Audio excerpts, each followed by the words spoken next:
La distopía es un subgénero literario de los más atractivos para los escritores, especialmente los vinculados a la ciencia ficción, ya que permite satirizar la sociedad presente a través de sus taras emergentes. Y la sátira, como se sabe, es tan antigua como la literatura misma. Aborda críticas a las sociedades contemporáneas, exacerbando fenómenos indeseables que se expresan solapada o brutalmente en momentos y lugares específicos. O mera especulación, pero siempre basada en hechos reales que se desarrollan en la historia, como el estalinismo y el fascismo, que ha vuelto a ponerse de moda en estos aciagos tiempos.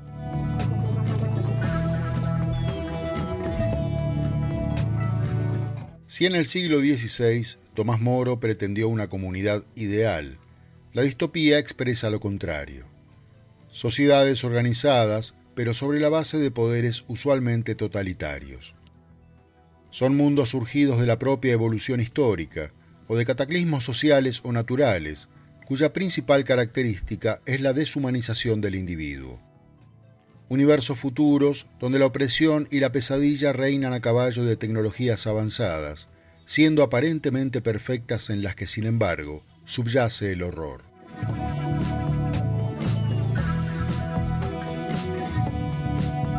Tras el fracaso del optimismo positivista que a finales del siglo XIX anticipaba su propia utopía tecnológica, el siglo siguiente demostró ser el terreno ideal para la aparición y desarrollo de este género subsidiario de la llamada ciencia ficción social. Si bien hubo expresiones en todo el planeta y en numerosos idiomas, por razones que analizaremos en otro informe, fue la cultura anglosajona la que dio la mayor cantidad y calidad en cuanto a ficciones de esta corriente.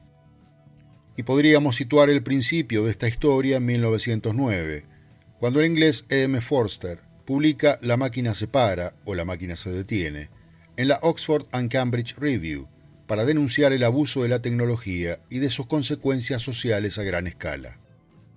Es concretamente la primera historia de ficción que reúne y desarrolla todos los tópicos de este subgénero, cuyos hitos pasamos a enumerar, en su mayoría clásicos, y algunos simplemente porque disfruté leer, por año de aparición.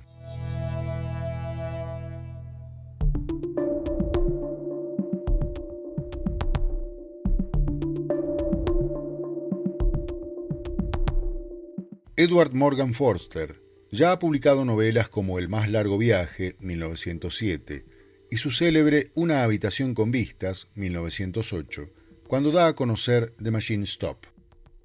La máquina se para o La máquina se detiene, según la traducción, aparece por primera vez en la edición número 8 de The Oxford and Cambridge Review de noviembre de 1909. Esta novela corta, de poco más de 70 páginas, es incluida posteriormente en el libro de relatos The Eternal Moment and Other Stories de 1928 y como libro independiente mucho después. Escrita como respuesta a Los Eloís de La máquina del tiempo de H.G. Wells, según confesó el propio Forster, narra la historia de una madre y su hijo en un mundo futuro, donde la gente vive en celdas subterráneas. Todas sus necesidades son cubiertas por una máquina que en realidad lo abarca todo, desde la alimentación hasta la comunicación a través de pantallas de video, causando que las personas subsistan sedentaria y fútilmente. Pero un día esa máquina omnipresente comienza a fallar, hasta el colapso total, ya que ningún ser humano conoce cómo funciona, y mucho menos cómo repararla. Forster no se detiene a explicar las razones que han llevado a esa sociedad distópica, sino en advertir sobre los aspectos oscuros de una tecnificación desmedida y fuera de control. Se limita a describir cómo una vida automatizada y supeditada a la máquina, o a las máquinas, deriva en la completa deshumanización de ese mundo y sus habitantes.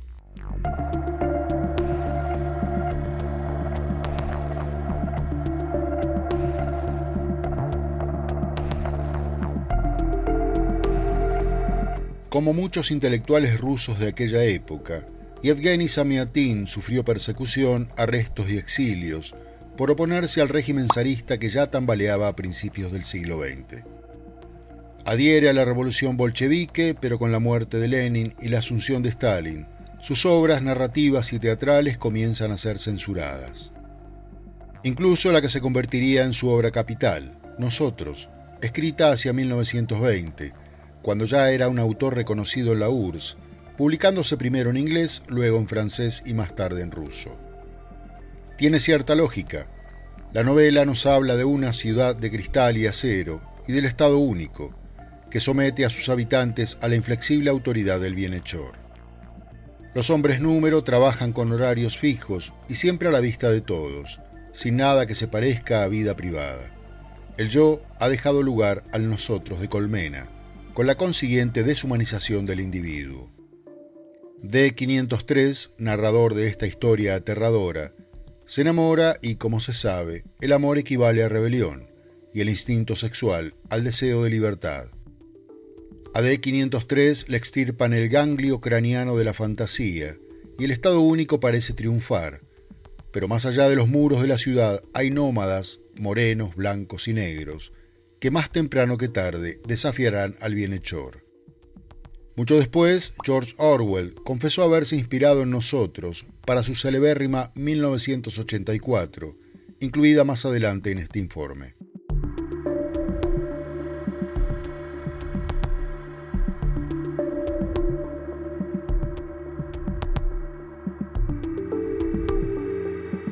En el futuro, un mundo perfecto es donde no hay conflictos, donde reina paz social entre las clases que, más que a su concepción moderna, se asemejan a las castas de la antigua India.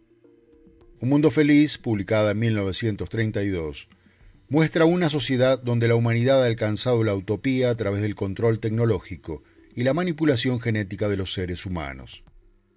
Así, la estabilidad y la felicidad se logran mediante el condicionamiento psicológico y la ingeniería genética, creando y criando niños en centros de incubación que eliminan la necesidad del entorno familiar. Además, el uso del soma mantiene a las personas en estado de total conformidad y, consecuentemente, de felicidad constante. Pero Bernard Marx, un alfa plus con todos sus privilegios, comienza a cuestionar el sistema y, junto a una compañera de trabajo en la oficina de estabilidad, visita la reserva, donde aún viven personas que han nacido y crecido naturalmente. Allí encuentra a John, un salvaje al que lleva a Nueva Londres, y se convierte en una especie de fenómeno que provoca inesperadas e indeseables tensiones sociales. Aldous Huxley explora en esta novela temas como la libertad y la individualidad, los condicionamientos sociales y la felicidad artificial, así como los llamados choques culturales. También el uso y abuso de los avances tecnológicos y, sobre todo, el costo que puede pagar la humanidad para alcanzar una sociedad estable y libre de conflictos.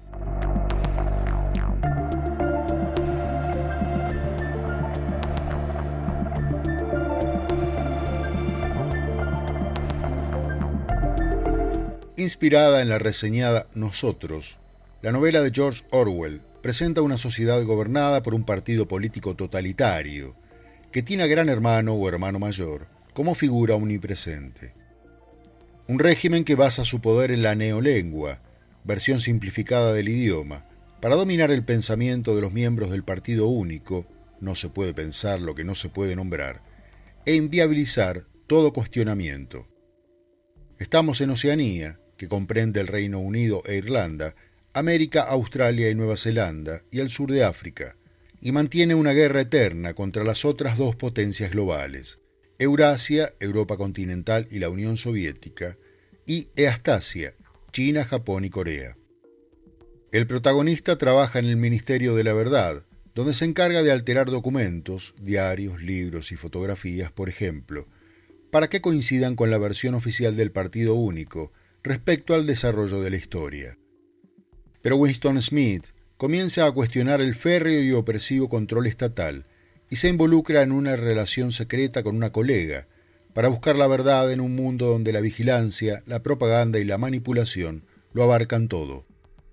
1984, año en el que suceden los hechos descritos por Orwell, explora temas como la vigilancia estatal, la manipulación de la información, la represión de la individualidad y el poder del lenguaje en la conformación de la realidad.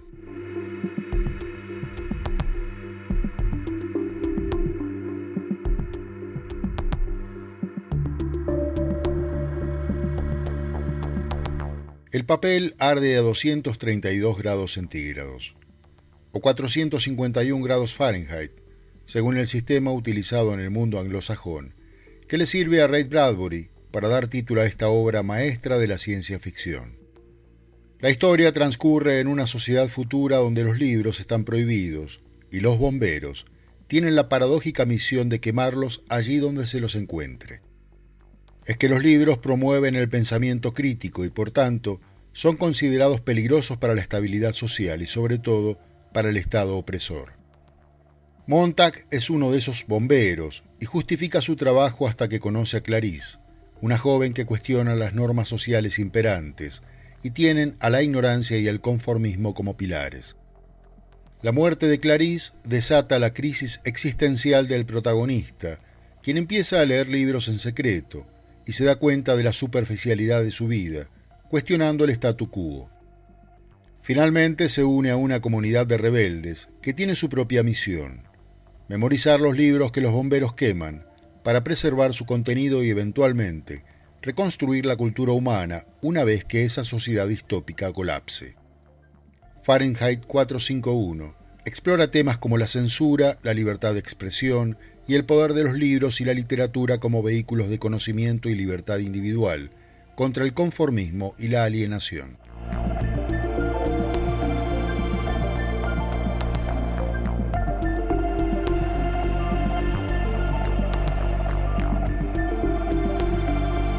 El libre albedrío es condición necesaria para considerarnos humanos, individuos únicos y diferentes al resto, y desde tiempos inmemoriales, toda forma de gobierno o Estado ha tratado de limitarlo a su mínima expresión o eliminarlo de ser posible.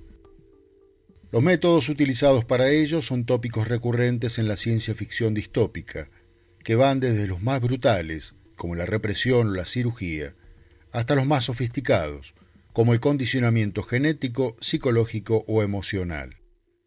Para el caso contra Alex, adolescente y líder de una pandilla, quien se deleita realizando acciones ultraviolentas, a la vez obsesionado con la música clásica, especialmente con Beethoven.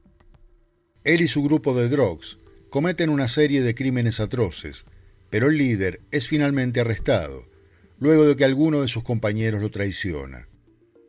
El protagonista de La Naranja Mecánica es entonces sometido a un tratamiento experimental conocido como el método Ludovico, con el fin de reprogramarlo y eliminar su sociopatía. El tratamiento condiciona a Alex para sentir aversión extrema a cualquier forma de violencia y hasta a la música que tanto adora. Es decir, le quita su capacidad para elegir, donde se centra la cuestión ética de la novela de Anthony Burgess, publicada en 1962. Después de ser liberado, Alex se encuentra indefenso y rechazado por la sociedad, mientras su naturaleza violenta vuelve a emerger. Pero al final del camino, puede que también aparezca la redención.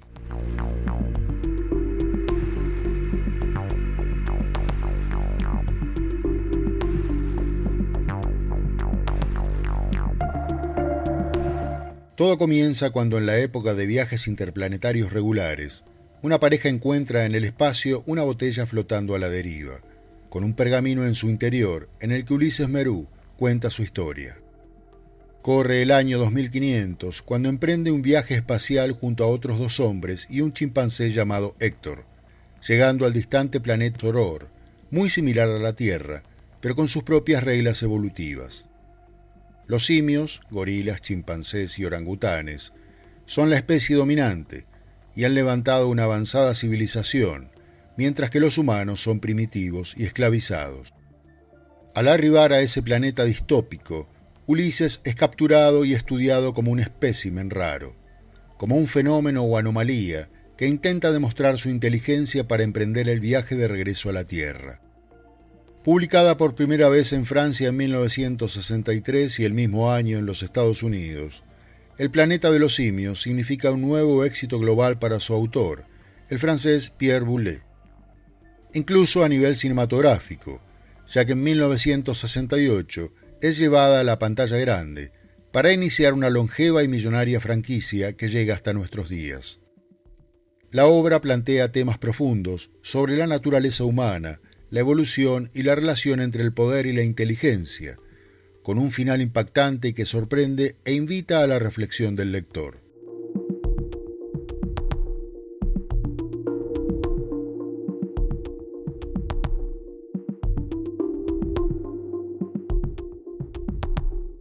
La lluvia radioactiva provocada por la Guerra Mundial Terminus contamina gran parte del planeta, habiendo matado a la mayoría de los animales, que ahora son símbolo de estatus y pueden ser suplantados por símiles eléctricos. Rick Deckard, protagonista de esta historia, tenía una oveja que muere de tétanos y la reemplaza por una réplica para mantener las apariencias. Experto cazador de androides renegados que escapan de las colonias de Marte, donde son esclavizados, su última misión es retirar a un grupo de ejemplares de última generación, casi idénticos a las personas. A lo largo de la historia, enfrenta a varios androides a los que debe eliminar, pero encuentra que cada uno de ellos tiene su propia personalidad y sus deseos, haciendo difícil distinguirlos de cualquier ser humano. De manera que al hacer su trabajo, enfrenta a una crisis moral y existencial, cuestionando y cuestionándose la naturaleza del ser humano y la empatía hacia el otro, aunque ese otro sea un organismo artificial. Ambientada en un mundo posapocalíptico que sin embargo ha logrado reorganizarse bajo nuevos principios, la cuestión central de ¿sueñan los androides con ovejas eléctricas? Es repensar lo que significa la humanidad.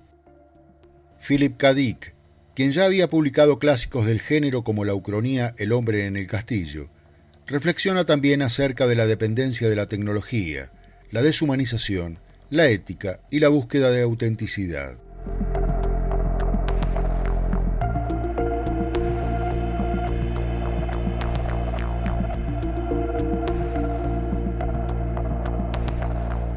Bajo el pretexto del terrorismo islámico, políticos puritanos se hacen con el poder en los Estados Unidos, instaurando un gobierno teocrático que, como primeras medidas, suprimen la libertad de prensa y los derechos femeninos.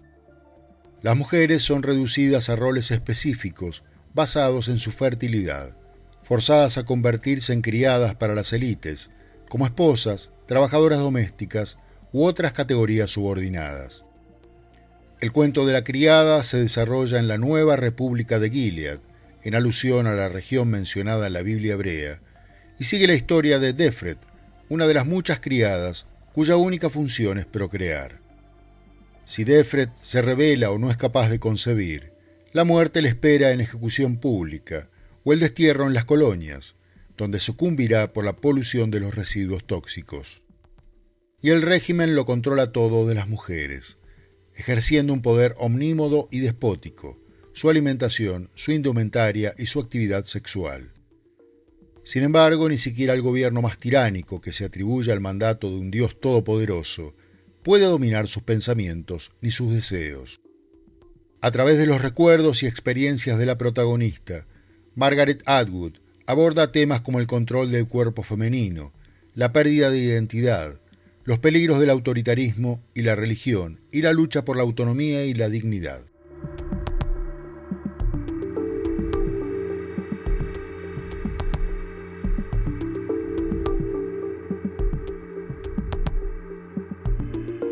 Kazuo Ishiguro presenta en Nunca me abandones una historia que le sirve para reflexionar sobre la identidad, la ética y la amistad en un contexto distópico. Publicada en 2005, la novela sigue a Cathy H., quien recuerda su tiempo en un internado en el campo de Inglaterra, donde junto a otros niños transcurre una vida aparentemente idílica. Pero tanto ella como sus amigos Tommy y Ruth descubren la verdad detrás de sus plácidas existencias. Son clones creados para donar en el futuro sus órganos a seres humanos enfermos. Los alumnos, como se los llama eufemísticamente, reciben esmerada educación y cuidado, como cualquier otra persona, aprendiendo a apreciar disciplinas como el arte y la literatura. Sin embargo, están aislados de una sociedad insensibilizada, conocedora de los propósitos del internado y de los clones, y sus guardianes evitan hablar de lo que les espera.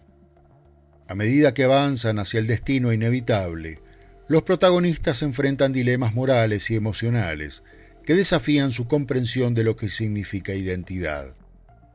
la importancia de las relaciones humanas y la búsqueda de propósito en la vida, la apariencia de normalidad y la esperanza en medio de circunstancias desgarradoras, son temas que aborda el multifacético escritor británico de origen japonés, que en 2017 obtuvo el Premio Nobel de Literatura.